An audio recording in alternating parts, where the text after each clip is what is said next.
Hello,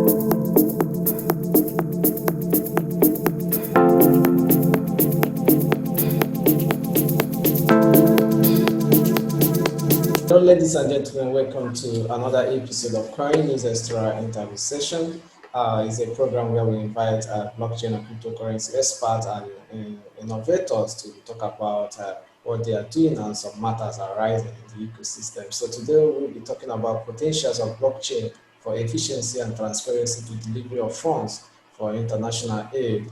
And we have Erin Grover. Erin Grover is brand ambassador at Iconic, and she is also director at Digital Capital. Erin, you're welcome to CoinNewsExtra. Thank you for having me. It's a pleasure to have you. So we've seen the situations, how things are, most especially during this pandemic. There have been funds sent across and many things, some challenges that is facing this sector. So we want to look into it, how blockchain could be of help to deliver these funds. So before we go into that, could you just give us a brief about yourself? Well, I spent about 10 years working in international development between Afghanistan, Nepal, East Timor, Cambodia, mostly in Asia and the Middle East. So I understand the challenges of delivering funds in international aid and humanitarian situations and in crisis. After 10 years of doing that, I went back to where I was born in America. I worked in film and digital marketing for a little bit, but then I fell into cryptocurrency and blockchain 4 years ago. So it sounds like it's not related, but it is, and that's why we're talking about blockchain and international aid. When I first learned about cryptocurrency and blockchain, before the thought of making money, my first thought was, wow, this is going to make a difference in international development. And that's the reason I first got excited, because I realized the biggest problem you have in international development is that we, in the past and still today, we don't always know if the funds get to the people that we're sending the money to. But with the blockchain, you can actually track where the money goes and make sure that money in the form of cryptocurrency will only be spent on what the donation was meant for, whether it's food rations or, building houses at refugee camps, all of the above. Anyway, so the other piece of my background now is in cryptocurrency. I also do, I mostly work in cryptocurrency funds. So growing people's money through blockchain and crypto trading. Interesting, nice background from you. So when we are looking at the situation in this, what are some of the challenges facing the delivery of funds for international aid, most especially during pandemic? We are facing pandemic currently. So what are the challenges? Before we start looking at how blockchain will come in. Yeah.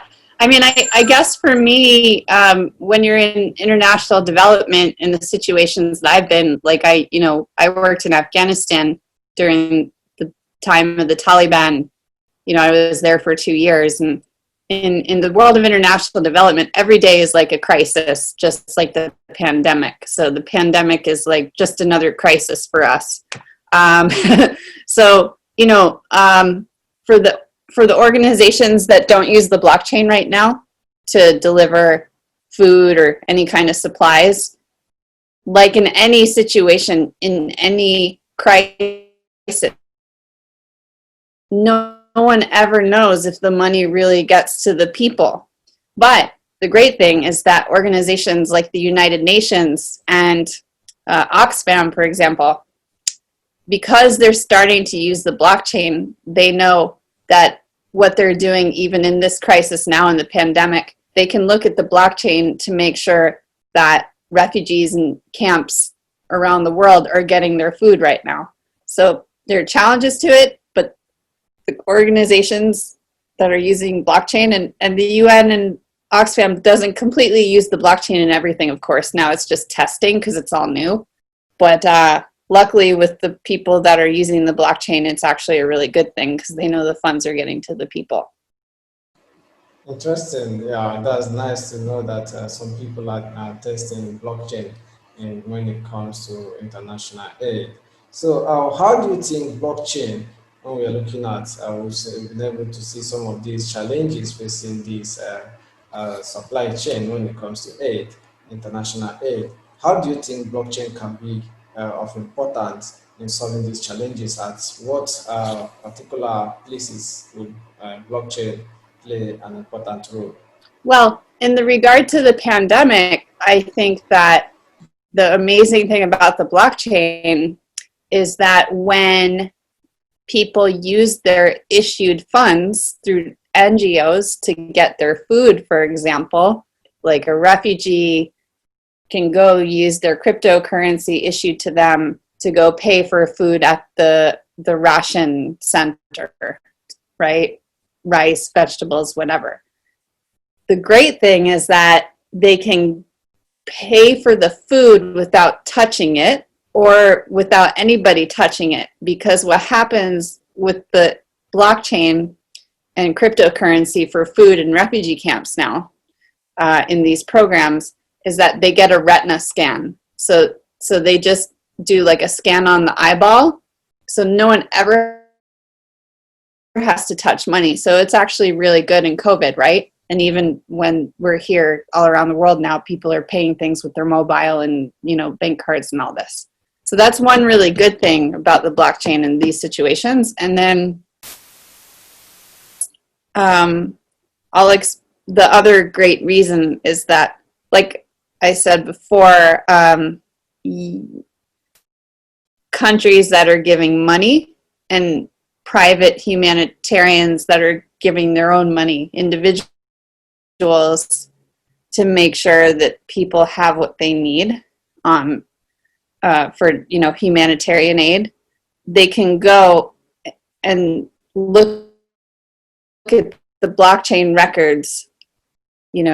Afghanistan, for example, was able to pick up their food, and what's great about the blockchain too is that for these situations with the refugees, they're not allowed to buy alcohol. They're not allowed to buy things that are not food, or else the transaction will not happen. The only way the transaction will happen is if it's food. So because it's all electronic and on the blockchain, we know for a fact the money went to the right things instead of the wrong things.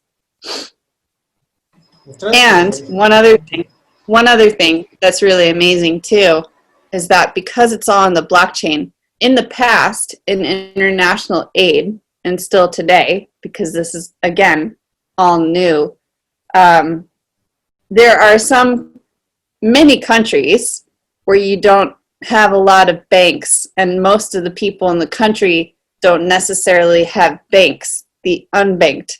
So in the past, and now, there's situations where to get international aid, sometimes people have to move physical cash. And because they're moving physical cash through these places, the aid organizations are getting robbed, or the person who has to deliver the funds. So it's actually very dangerous. But when you have blockchain transactions and humanitarian aid, you don't have to worry about moving cash. So it creates more safety and security. Thank you very much. You've been able to see that blockchain could create transparency when it comes to international fund transfer. It could be able to create safety and security, like you rightly said, for people that are moving the funds. So that's very, very interesting to know what blockchain can do in this area. So finally, before we draw the curtain on today's episode of CoinNewsExtra interview, what are some suggestions you could recommend?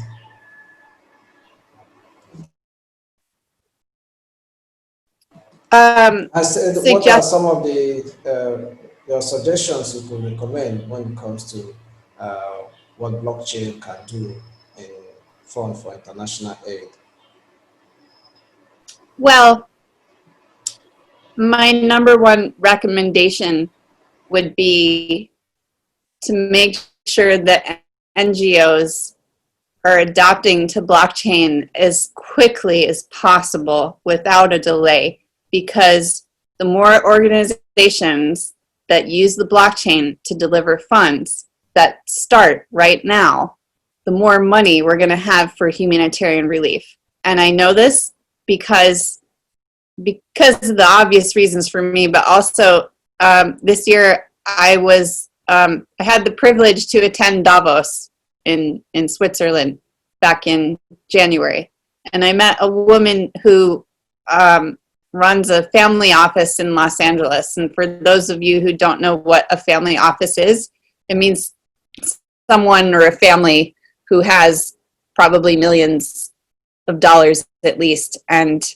they have people manage their money and help them to invest and help them to put into humanitarian relief.